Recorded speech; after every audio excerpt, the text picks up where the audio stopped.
Καλώς ορίσατε σε ένα ακόμα μάθημα κιθάρας. Το χέρι, όπως βλέπετε, επέστρεψε και είναι έτοιμο αυτή τη φορά να σας μάθει όχι ένα πράγμα, αλλά δύο. Ναι, καλά ακούσατε, δύο. Η πρώτη τεχνική που θα σας μάθει είναι η τεχνική του slide. Χέρι πήγαινε στο πέμπτο τάστο της τελευταίας χορδής με το δείκτη, επανέλαβε με το δείκτη.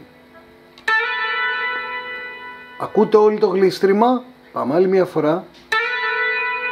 Το χέρι πατάει στο πέμπτο τάστο δυνατά, κάνει την πενιά του και σέρνει μέχρι το 7, χωρίς να σηκωθεί καθόλου το δάχτυλο από την ταστιέρα. Άλλη μια φορά από το 3 στο 5 αυτή τη φορά. Και από το 5 στο 7. Η δεύτερη τεχνική που θα... Λέω η δεύτερη τεχνική που θα μας βγάλει το μάτι, που θα σας μάθει σήμερα το χέρι, είναι το bending, ή αλλιώς λύγισμα, ή αλλιώς σήκωμα. Έχουμε τρία δάχτυλα. Τα τάστα είναι στο πέμπτο, στο έκτο και το έβδομο, που χρησιμοποιούμε τα τρία αυτά δάχτυλα. Χτυπάμε την πένα και σηκώνουμε τα δάχτυλα προς τα πάνω. Πάμε άλλη μία. Πάμε άλλη μία.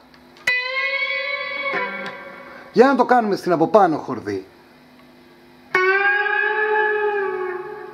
Και οι δύο αυτές τεχνικές μπορούν να χρησιμοποιηθούν σε οποιοδήποτε σημείο της ταστιέρας και κάνουν το σόλο σας πολύ πιο ενδιαφέρον.